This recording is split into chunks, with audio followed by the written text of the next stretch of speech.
All right. Happy Wednesday, everyone. I think next Wednesday is like March 1st or something, which means I won't be here next week because we're back to the first Wednesday of the month. So I thought I would just say that right up front. Last week when I was teaching, I talked about books, and I think I named the teaching The Value of Books, if I remember correctly. So I thought I would start today by sharing with you a book that I think has value that you might not know about. It's on my Kindle. So I took a picture of it on my phone so I could show it to you. This is the book. It's called Awake, and then there's a little tiny subtitle down here. See if I can show you the little, oops, I lost the picture. See if I can show you the little tiny subtitle. I don't know, this is too hard to do. But can you see the little tiny subtitle? Can anybody see what that says? It says, it's your turn, right? Awake, it's your turn. And it's by a fellow by the name of Angelo. I think it's DeLillo is how you pronounce it. Angelo DeLillo. I think this book has value. And in fact, if you go on Amazon and read the reviews, well, in fact, let me just show you the reviews real quick. Not all of them, but I mean, just the general on top. Look at that, 5-star reviews, 497 reviewers. Pretty good. You know, you very seldom see anything with 5 stars, right? It's usually 4.5 at best. 4.5 is really, really good. So I just thought I would share that with you because I don't think we've really talked about Angelo around here before. And so maybe some of y'all will feel like looking at that book and see if it has anything in it for you, but I think it might. It's a good book. It's very direct, very straightforward, very clear. So we're here for the 7 steps to awakening. These quotes aren't necessarily as direct, as straightforward, as clear. They are once you contemplate them, but when you first read some of them, the mind says, what the heck? Do you guys agree if you've read it? It requires contemplation. And today we're going to start with quote 210. 210 says, whose being neither intellect nor reason knows. This is the eternal, that thou art. Whose being neither intellect nor reason knows. This is the eternal, that thou art. So I'm going to go into Out of the Stillness and open up to number 210 and read what was written when this was contemplated. One can know the true self because it is the true self. Or another way to say that is, one can know the true self because you are the true self, right? This is why you can know it. One can know the true self because it is the true self. Mind cannot know the true self because the true self is before mind. And I see Brian Tom O'Connor shared that with us too. Is that the book I just shared, Rhoda? Is that what you're referring to? Oh, good, good. So you have heard of it before. Yeah, so there you got 2 good, really good recommendations, huh? Yeah, it's a good book. So this says, mind cannot know the true self because the true self is before mind. Several years ago, back when we were in Pal Talk, a symbol came to me, and we actually have that same symbol here in Zoom. It's on the chat window. When I come into the chat window, when I come into Zoom and I look at the chat window, I can read everything that's in the chat window after I entered. But I can't read anything in the chat window prior to me entering. I have no idea what you guys were talking about all morning long. I cannot know what's before me being here, right? And it's the same thing with mind. Mind cannot know the true self because it's before, you see, right? And again, we talked about this last week. Let me just remind us again of the objective of step 1. Know that a journey that never goes beyond words, ideas, thoughts, or concepts is not a journey to awakening. Know that a journey that never goes beyond words, ideas, thoughts, or concepts is not a journey to awakening. So what this is really saying is that awakening doesn't happen at the level of mind. And again, what we're seeing here is why, because awakening is before mind. I mean, awakening exists right now. You know what we call it, awakening, awakeness, the awakened one, whatever, it's already here, but mind doesn't know it. And a part of the problem that we all face until we don't face it anymore is that we're trying to know it with mind. And this is where we seek and seek and seek and don't find, because we're literally looking in the wrong place, right? That's the problem. So again, looking at 210 and out of the stillness, one can know the true self because it is the true self. Mind cannot know the true self because the true self is before mind. One identified with mind may try many paths to self through mind. Each of these paths must ultimately fail because mind's paths all end in dead end. If this process is experienced enough times, mind responds by saying there is no true self. Nothing exists that is outside of or before mind. This is what mind says, right? But this is not so. Mind becoming aware of its own limited nature does not imply that limitless does not exist. It only proves that limitlessness does not exist in mind. This is when one must begin to seriously question, what am I? And what's interesting to me about this journal entry now, as I reread it with you, is that here it is at the end of step 1. So what this says to me is that when I got to the end of step 1, I had reached that clarity that awakening had nothing to do with mind. I can also tell you when I entered step 1, I did not yet have that clarity, right? When I entered step 1, I was still trying to understand. There was this idea that I could learn truth at the mental level and then be it, right? Learn it and be it. And by the time I got to the end of step 1, I no longer had that idea. So what this tells me is that contemplating step 1 had an effect, right? It met its objective.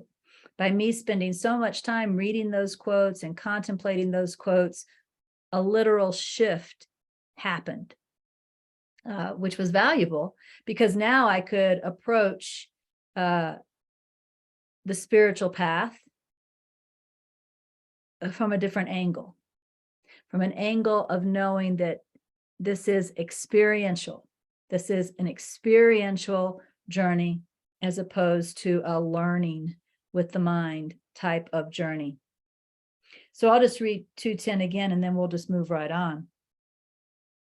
One can know the true self because it is the true self. Mind cannot know the true self because the true self is before mind. One identified with mind may try many paths to the true self through mind. Each of these paths must ultimately fail because mind's paths all end in dead end. If this process is experienced enough times, mind responds by saying there is no true self. Nothing exists that is outside of or before mind. This is not so. Mind, becoming aware of its own limited nature, does not imply that limitlessness does not exist. It only proves that limitlessness does not exist in mind. This is when one must begin to seriously question, what am I? In other words, up until this point, I was identified with mind, right? And in fact, I remember one realization that came in this year. I don't remember exactly when, could have been around the end of step one. But I just want to make sure it was 12 and not 11. I think it was 12. 2012 was when I was doing step one. So that's why I'm saying, I hope the realization wasn't 2011, but I think it was 2012. Pretty sure it was, yes. So I had a realization that I may have shared with y'all before, that both the wrong mind and the right mind were within what I am, and that what I am is beyond both the wrong mind and the right mind. Up until I had that realization, I thought the right mind was the goal, which, certainly the right mind is the goal when the wrong mind is what you're occupied with, right? But I mean, I thought the right mind was the end of the path. I thought that once you were able to function from the right mind, you were awake or you were enlightened. And what happened for me as I approached being able to live probably 90% of the time from right mind, I came to see that that wasn't the goal. I call it a false peak. If you go hiking, sometimes it looks like the top of the mountain and you get up there and you're, oh, there's the top of the mountain, we're almost there. And you get up there and you realize it was just a little thing like this, and behind it was a bigger peak. It's a false peak. So the right mind was the false peak. And as I was approaching being able to live from the right mind completely, that's when I discovered that the right mind was something that I could see, just like I could see the wrong mind. Right?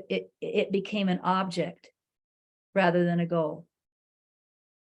So again, that's something that's being pointed to by this, is that once you realize that awakening isn't in the mind at all, including not in the right mind, you have to start asking, what am I? Because even when you're reaching for the right mind, which again, I don't discourage, because living in the wrong mind is suffering, living in the right mind is peace, right? Living in the right mind is the real world, as the Course in Miracles would say. But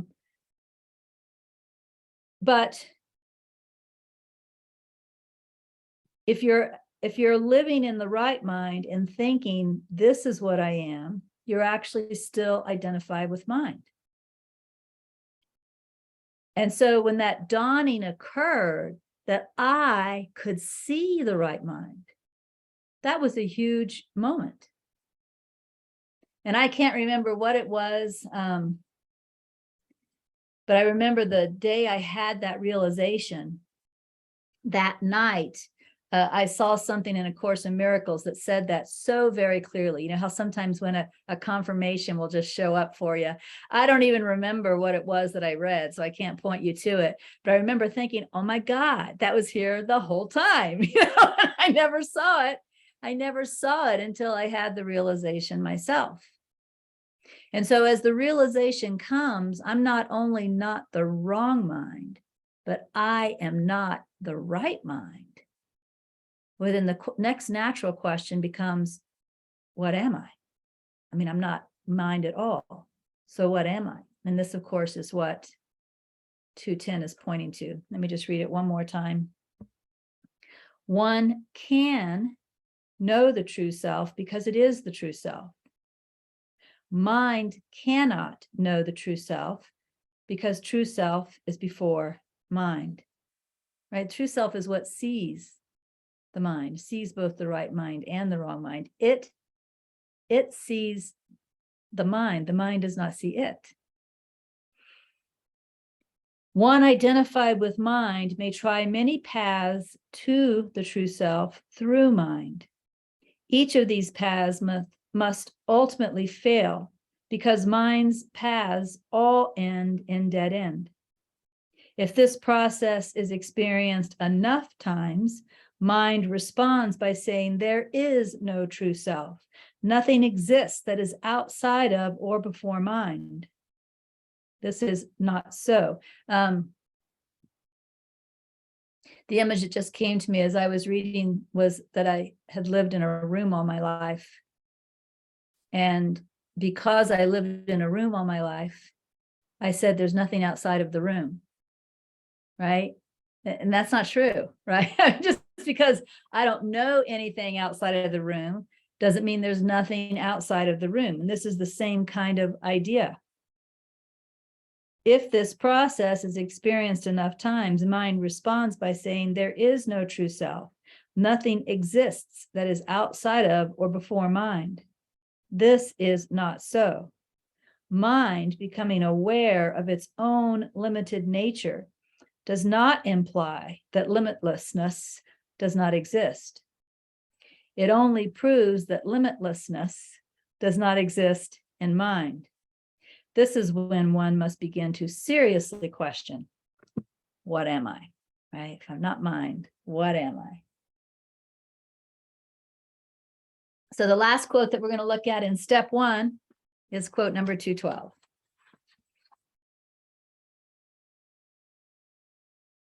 An eloquent voice, a stream of words, skill in explaining the teaching, and the learning of the learned. These bring enjoyment, but not freedom.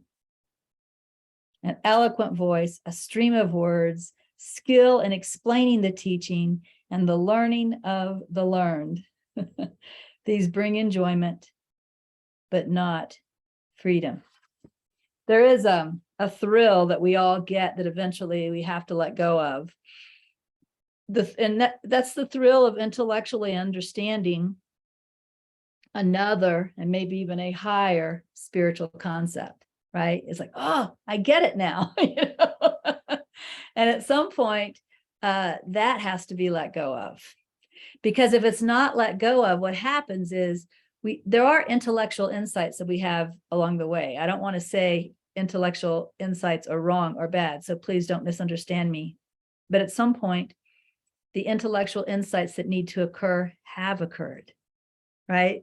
Like that stage has been complete. And if we're attached to the thrill of the intellectual insight, we will extend that stage beyond its usefulness and start going in search of something in some new book that will give me another intellectual insight, right?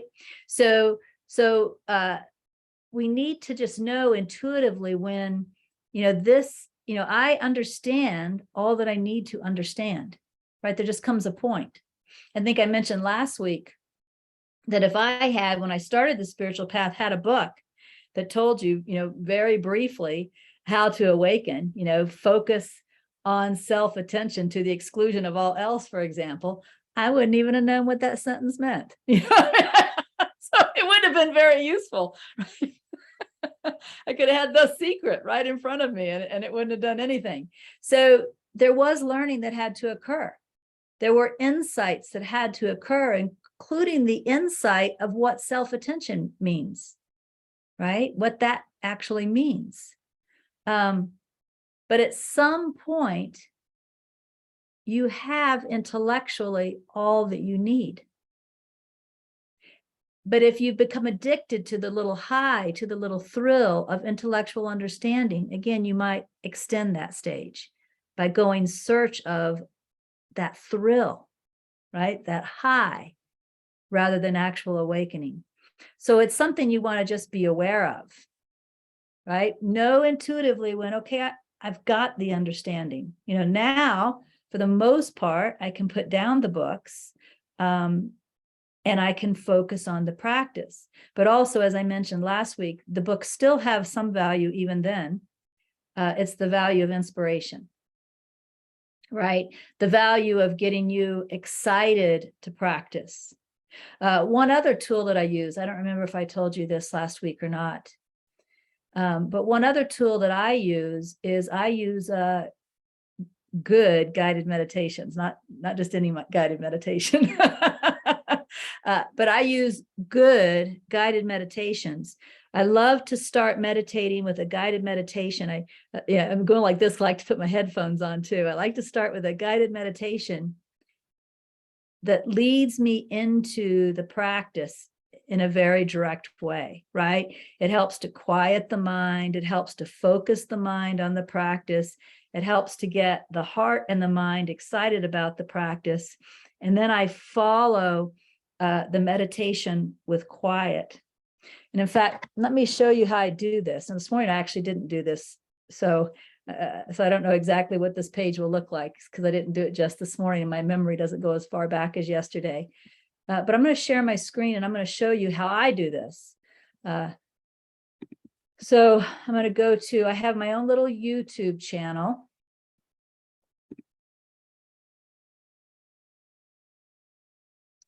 And I've created a playlist called Guided Meditations, which isn't very long yet.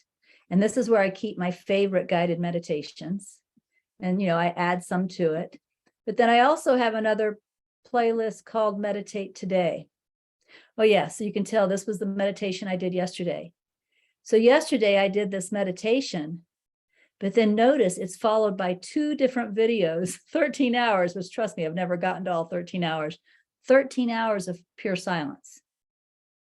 And some of my guided meditations are much shorter than this one. This one's pretty long. But when I use this one, I usually can meditate for like 3 hours pretty easily, right? Once I've been guided in for that long. Some of my guided meditations are only 15 minutes long.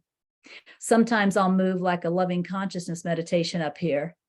So I might move a loving consciousness meditation up here. Let's see. Remove this one. Whoops, I didn't mean to play it. Remove this one. And then I would do a loving consciousness followed by silence, right? In this video, we are going to discuss the first 3 things to do. That meditation. So the reason I'm showing you this, and I don't know, maybe there's another way to do this, and I just wasn't smart enough to figure it out.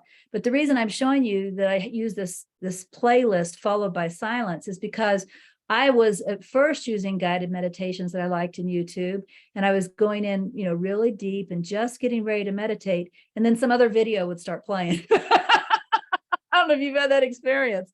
And I tried to figure out how to not make that happen. And I couldn't. Maybe there's a way. And if somebody knows, we'll let you share it in just a moment. But by creating my own little Meditate Today playlist with those 2 videos of silence, I can put whatever guided meditations I want on top of that. But then when the meditation ends, I have 13 hours of silence. Nothing's going to disturb me until I'm ready to quit, right? So that's why I wanted to show you. It allowed me to get around that YouTube autoplay. And I'll just stop. Does anybody else know another way of getting around the YouTube autoplay? If you want to listen to a guided meditation, someone said stop autoplay. I tried that, but I couldn't find it. How do you do that? I can look it up and send it to you later, the how-to, but you can do it. It's just a toggle on and off. Well, it used to be right up there and you could see it easily. And that's what I used to do. But with the newer version of YouTube, I haven't been able to find it again. So I just went to using this Meditate Today playlist. But the point is, whether we can figure out how to turn off the autoplay or whether you create your own little playlist, I like to use the guided meditations to bring me in, but then I want silence, right? I want silence. So that's just another tool I use. And the purpose of that tool is to get me focused and excited. Right? Focused and excited. So that by the time the silence starts, I am really into the meditation. Someone once said to me that a teacher told them, you should not use guided meditations. Why? If it's making you excited to meditate, if it's helping you focus, why wouldn't you use a guided meditation? But I always make sure I'm using guided meditations that have the same goal I have, right? Rather than some guided meditation that's imagining myself in a golden globe and, with all these beautiful sparkles. And, I always make sure it's what I call a good meditation. The meditation has the same goal I have. It's bringing me right into self-inquiry, or right into loving consciousness, or right into awareness, watching awareness. And then it leaves me there so that I can focus. And something is happening, at least now. I think I've told you all before that I am one who has always had resistance to meditation. And this is one reason why I trick myself into loving meditation, by doing things like listening to guided meditations first, right? That's why I do that. But what's happening now is that I am starting to get excited, like in the afternoon and evening. I'm getting excited about tomorrow morning and my next opportunity to meditate. I've never felt that before. That's new, right? So apparently these tools are working. Like I said, this morning, I didn't even use a tool, right? So let's see, why did I get into all that? I don't know, let's go back and read the quote. Oh, yeah, because it says an eloquent voice, a stream of words, skill in explaining the teaching, and the learning of the learned. These bring enjoyment, but not freedom. The point is that, again, you have to learn some stuff, but at some point, it's about the experience. You know, the experience of meditation, the experience of living in the world, but not being in the world, the experience of seeing your own false beliefs, seeing your own misperceptions, and willingly letting them go, right? These are the things that count. These are the things that get you somewhere, not the intellectual understanding, although the intellectual understanding is needed in order for you to get to those points, the practice points. So let's see what I wrote in my journal for 212. Again, here I am. Here I am at the end of step 1, and it looks like I learned the lesson. It says a different path is being chosen now. It is not the path of teaching learning. It leaves all teaching learning behind. It is the unchartered path of undefined guidance, intuition, and grace. So again, what I was realizing, and remember, this was back in 2012, this was back even before Awakening Together had formed. What I'm realizing here is there's nothing else for me to learn, right? I have done that. That phase for me is over. And in fact, what I wrote for 213 is, one must do this work if one wants to realize the truth that will be uncovered. And I use the word work, but what I really mean is practice and focus. So a shift did occur for me. I no longer wanted to learn truth when I finished step 1. And again, that's the purpose of step 1. So it worked. And that takes us into step 2. And out of the stillness, I've called step 2, accept the world is not real, accept that. And the objective that Michael Langford has written into the 7 steps to awakening for step 2 says, know that the world is a dreamlike illusion. Know that all of the following are dreamlike illusions: the world, the body, the universe, all dimensions, all events, motions, and actions, and time. Almost all of the words in the dictionary describe dreamlike illusions. It's kind of funny. I don't know exactly how I felt back in 2012 when I went from step 1 to step 2, but this is what's coming up for me now. So maybe this was how I felt. What's coming up from me now is this feeling of, it's like a memory, but I'm not sure it's a memory. So I don't want to lie to you. I want to say this is maybe how I felt. Like shit, like shit. I just given up learning. I've just given up intellectual understanding. I think it would have felt safe to intellectually understand the world is not real. But when I had stepped into, okay, I'm done with intellectual learning. Now I want experience. To read that next is pretty damn scary. I think Shauna gets it. She's laughing. I think she gets it. It's like, shit. It's almost like that's not fair right after you give up intellectual learning for that to be the next objective, but it is. So what will be interesting as we go through step 2 is to notice how, as I'm contemplating, I am now looking for the experience, an actual experience of seeing that the world is not real. Because I've given up intellectual knowledge. Knowing intellectually that that's the teaching is useless. I have to have an experience of this. And so that's what we're going to see as we're looking at what happens in step 2, is we're going to see me looking for the actual experience of the world not being real. And yeah, I'm getting these little things pop up and tell me 30 minutes before I do something what I have to do. And it's popping up and telling me that in 30 minutes, I got to write you an email, Shauna, with my covenant recommendations. So you can watch for that this afternoon. That's what I'll be doing when I finish teaching. All right. So the very first quote we're going to look at is the very first quote under step 2. It's number 214. From your true being as awareness, alienated and deluded, do not pursue appearances, deeming them as real. Yeah, like I said, some of these sentences are not super clear when you first read them. From your true being as awareness, alienated and deluded, do not pursue appearances, deeming them as real. They are false, since disappear they must. But your own being as awareness is real and cannot cease to be. So let's jump over and look at the contemplation of this.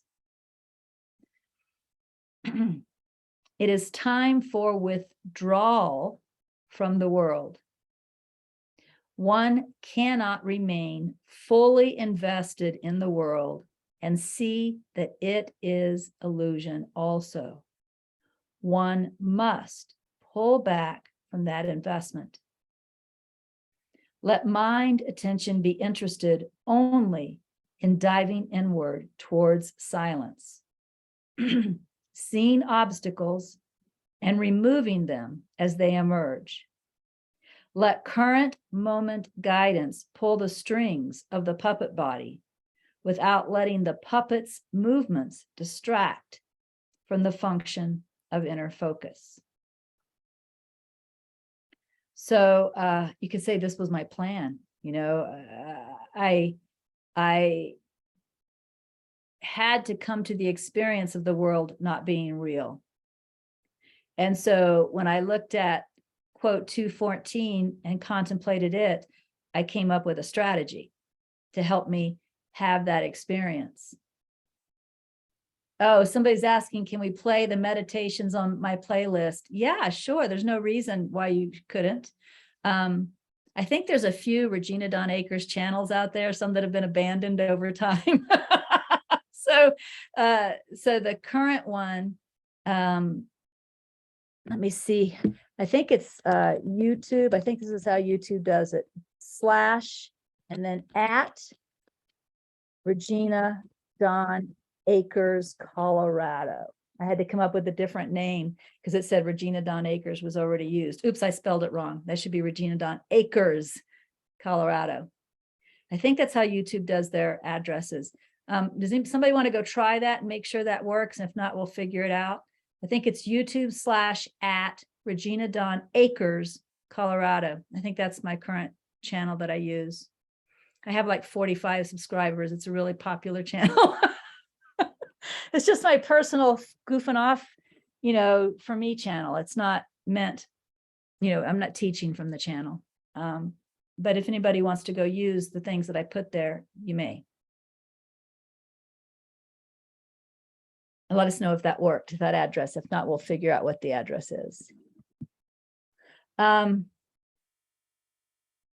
So again, I needed to come up with a strategy. And the first thing I saw as I contemplated quote number 214, from your true being as awareness, alienated and deluded. So what's interesting is this is saying, at least this is the way I read it, your awareness only, but you don't know that yet. You're alienated and deluded from yourself because you don't know who you are. Not truly alienated and deluded, but that's the experience, right? So from this experience of being alienated and deluded from your true self, do not pursue appearances, deeming them as real. That's the strategy right there. I mean, it's written right there in the very first quote. How am I going to get to where I have an actual experience of the world not being real? Well, the first thing I have to do is detach from the world. If I see everything in the world as super important, if I see my life and what's going in my life as super important, I'm not going to get to that experience. So this was the first realization that I had. Now, of course, you know that having that realization and detaching from the world did not happen simultaneously, right? There was practice that followed. But if you were to go on and read all of Out of the Stillness, you will find that this realization only deepened. It never was abandoned.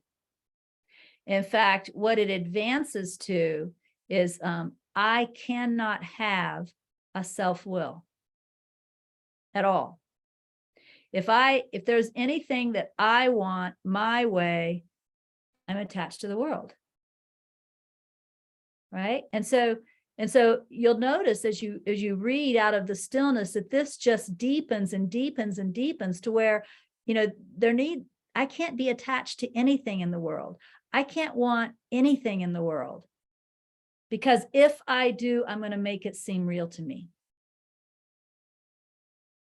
I have to be willing to let everything be as it is.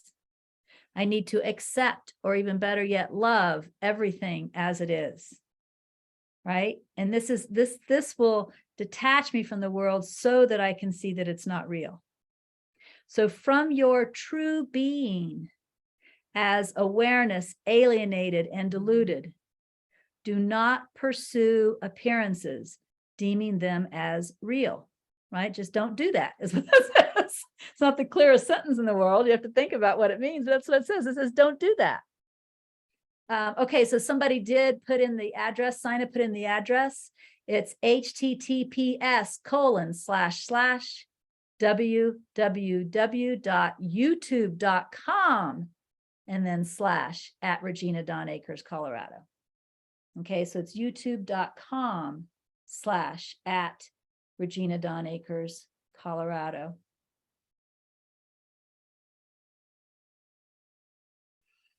Thank you, Sina. All right, so again, looking back at my strategy for how am I going to have this experience of the world not being real.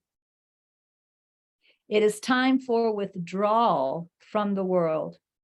One cannot remain fully invested in the world and see that it is illusion also. One must pull back from that investment. Notice I didn't even see this as an option. This is something that has to happen now. If I'm going to give up the spiritual path as an intellectual learning and go into the experience, I need to let go of the world. Right? It's just the natural next step. So again, more specifically then, the strategy, let mind attention be interested only in diving inward towards silence, in seeing obstacles, and removing them as they emerge. Let current moment guidance pull the strings of the puppet body without letting the puppet's movements distract from the function of inner focus. So that's my plan. So 1 is meditation, right? That's 1. 2 is mind watching, continuing to be aware. When am I attached to the world? When am I misperceiving? When am I wanting something my way? Noticing it so that I can let it go. And then the third thing is letting guidance lead in all things rather than my thinking. And let me just give you a little example of what that feels like for me now.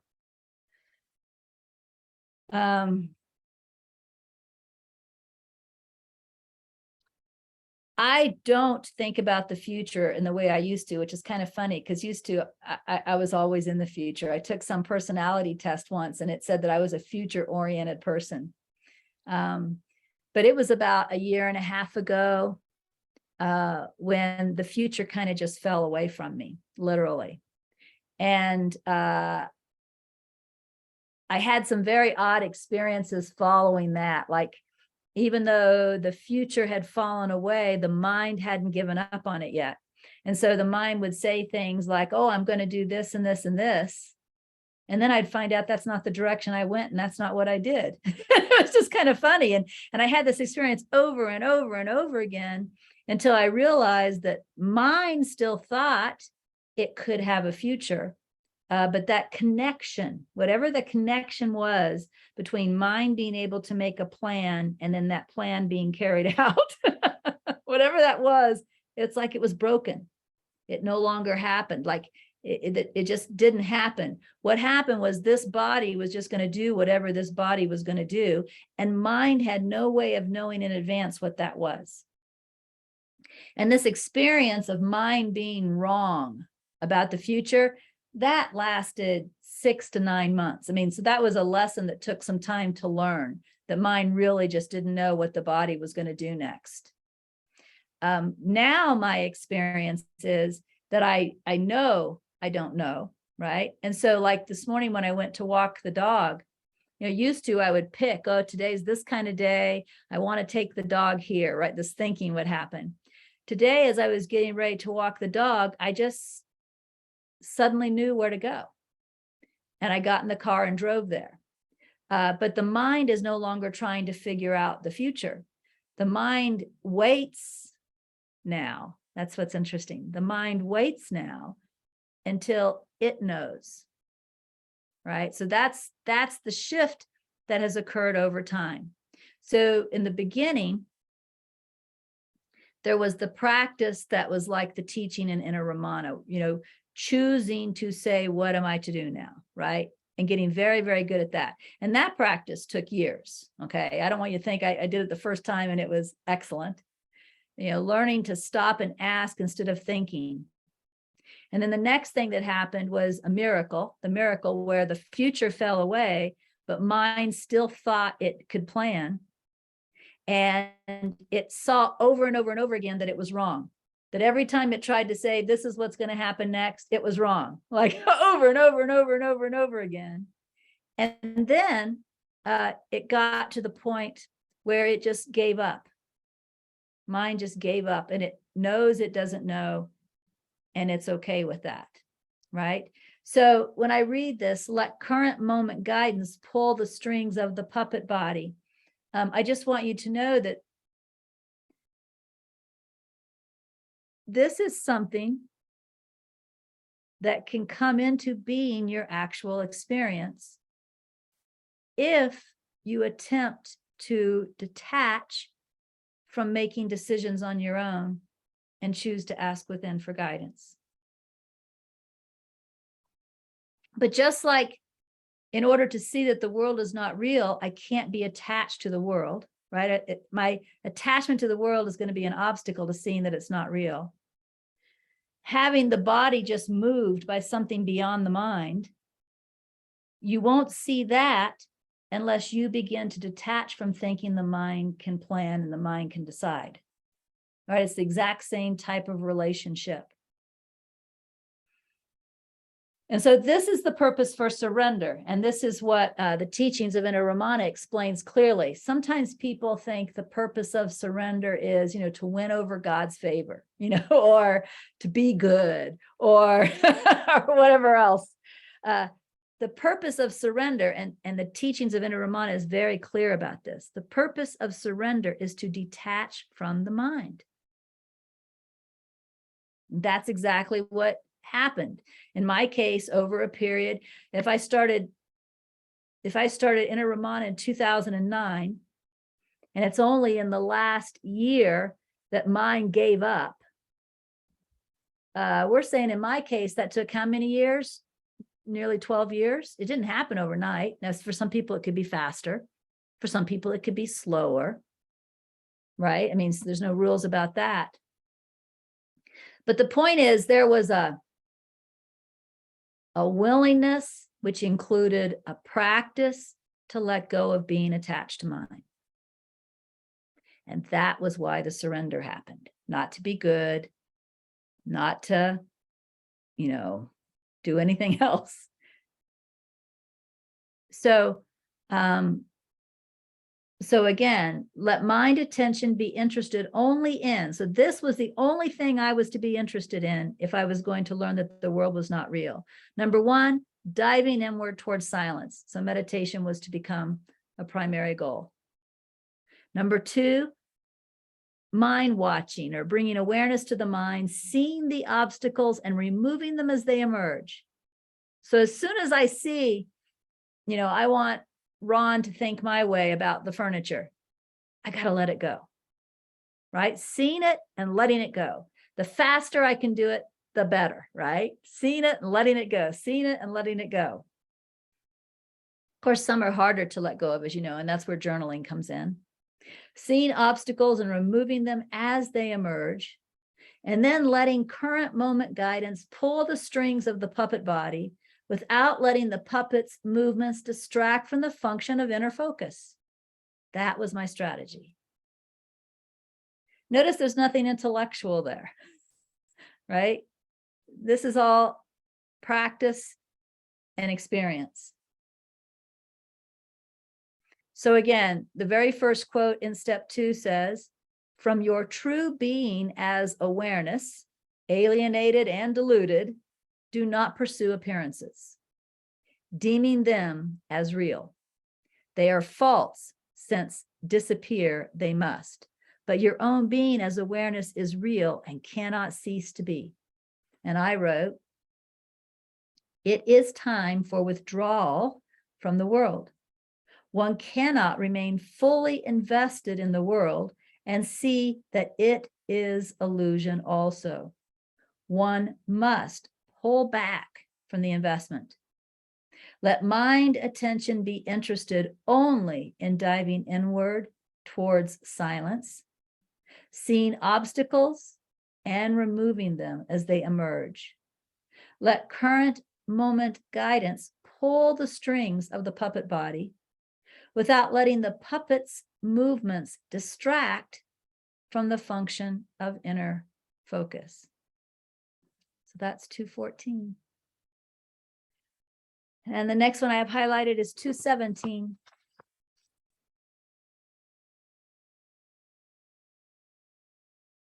Oh, I love this. This is one of my favorite quotes. And in fact, I heard you talking last night, Sina, and you reminded me of this quote last night. When I read it, maybe you'll see why. You said something last night that sounded a lot like this quote. It made me think of it. The empirical world of jostling names and forms is false and has no real existence in bright, full awareness. And here's the part that's kind of like what you said last night. Like a ring of fire formed in the dark when one whirls a glowing joss stick, 'tis an illusion mind created. So you're talking about spinning something really, really fast, and then it looks like it's all one. You remember that?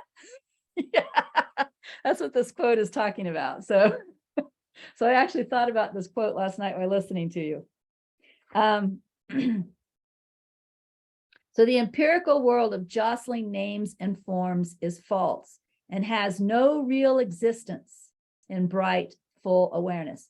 What Sina was talking about last night was in the 500 days when I introduced the 4 principles of God, I show between the 4 principles of God that I used a dashed line. And I explained that there's a dashed line because they're not solid lines between each level, right? I mean, it's all God, and there's passing through the spaces in the dashed lines. So Sina was talking about that, the dashes, the spaces. Well, what Ramana is saying here is that from the first principle of God, all that you see are the spaces. From the fourth principle of God, we think there's these hard lines that separate the different levels. But from the first principle of God, when looking down, you're not seeing the lines, you're seeing the spaces between the dashes, right? It's a different perspective. And what you see is that everything is me, even though me isn't an actual word from that perspective, it's how we would express it in language. I am the first principle of God, and everything is me. If everything is me, if everything is the first principle of God, it can't be a world full of books and pens and phones and people and beds and curtains and, it's either all me or it's not. You understand? So what Ramana is saying is from that first principle of God, looking out or down or however you want to word this, all you see is the first principle of God. So the empirical world of jostling names and forms is false and has no real existence in bright, full awareness. And then he uses the symbol that Sina used last night. Like a ring of fire formed in the dark when one whirls a fast glowing joss stick. In our case, think of when you were a kid and you had a sparkler. You remember the sparklers on the 4th of July? And you could spin the sparklers really, really fast. I don't know if you did this. And it looked like a circle of light, right? But that circle of light wasn't really there. It was just the illusion of spinning that sparkler really, really fast. So he's talking about the same thing. Like a ring of fire formed in the dark when one whirls a fast glowing joss stick, 'tis an illusion, mind created. In other words, mind sees that circle of light, but there isn't actually a circle of light. What's really happening, if we could slow it down, when you're spinning the sparkler, there's like light here, then light here, then light here, then light here, right? Like a cartoon. Like a cartoon is all these different frames, but then when they run it through the projector really fast, it looks like one thing. And if you all have listened to my teachings in the past, including clarifying the teachings, you heard me talk about the Big Bang experience that I had, where I saw that the world isn't a constant experience, that the Big Bang continues to occur right now. And that it's just bang, bang, bang, bang, faster than I can do this, of course, just like a cartoon or like a swinging jostle stick, right? And that the appearance comes and goes, comes and goes, comes and goes, comes and goes, comes and goes. Right? And so it is just like those dashed lines, Sina. What happens is from the fourth principle, we're focused on the coming and we see it as constant. But from the first principle, there's more focus on the gone, the not there, the spaces between the lines, right? And there is no world. You see, it's just an illusion of the mind. See, the coming is the illusion of the mind. The going is the truth. Okay. So again, listen to this quote now that you've heard that. The empirical world of jostling names and forms is false and has no real existence in bright, full awareness. Like a ring of fire formed in the dark, when one whirls fast a glowing joss stick, 'tis an illusion, mind created. What a perfect description. Ramana must have had the Big Bang experience too. That's such a perfect description. Of course, a lot of people read that and don't understand that. So here's what I wrote when contemplating this for number 217. What is an illusion? I started there. I had, and some of you guys have learned this from me now because I taught it since then, but this is where I learned it, okay? So, in fact, I haven't yet had the realization of the 4 principles of God. That comes later this year in 2012. So what we're seeing is me building up to that realization, building up to that experience of no world. Isn't that amazing? So the first thing I stopped and asked myself after reading this quote is, what is an illusion? For the past see, 8 years. I've been reading in A Course in Miracles and other things that the world is an illusion, but I had never stopped to ask myself, what the heck does that word mean? You know, so I looked it up, is what I did here. And here's the answer that I got. What is an illusion? It is something that can be sensed, although it isn't what it appears to be. I got that right out of the dictionary. And I teach it now, or at least you all teach it now in the 4 Principles of God when you teach that retreat. What is an illusion? It is something that can be sensed, although it isn't what it appears to be. That was an insight right there. I mean, then that made perfect sense with this swinging jostling stick or swinging sparkler. You know, you can see the circle, but it isn't there.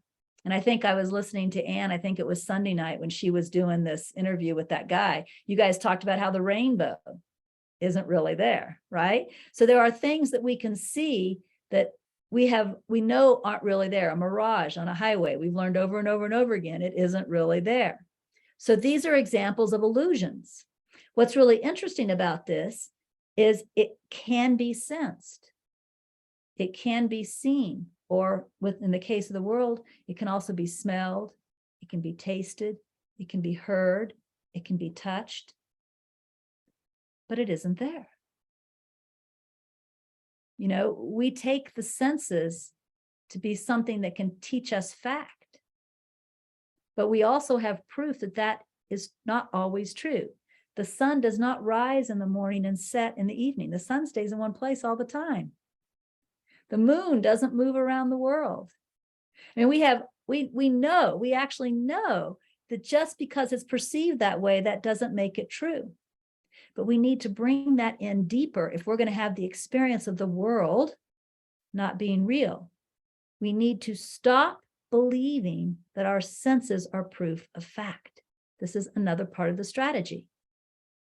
So what is an illusion? It is something that can be sensed, although it isn't what it appears to be. When this is realized, it must also be understood then that sensing something is not evidence of its reality. Wow, I think that's a good place for us to stop. Because that's, you know, I mean, we have this I am bad belief, right? I am unworthy, I am guilty, whatever. Well, this is just another belief. The belief that if I see it, in fact, we have a saying, seeing is believing. And what that saying points to is if I see it, it's true. That's just a belief. And if we don't get past that belief, we're not going to see that the world isn't real. So with that, I am done. And I will see y'all in 2 weeks. Helen Hamilton will be here next week. Okay? Bye.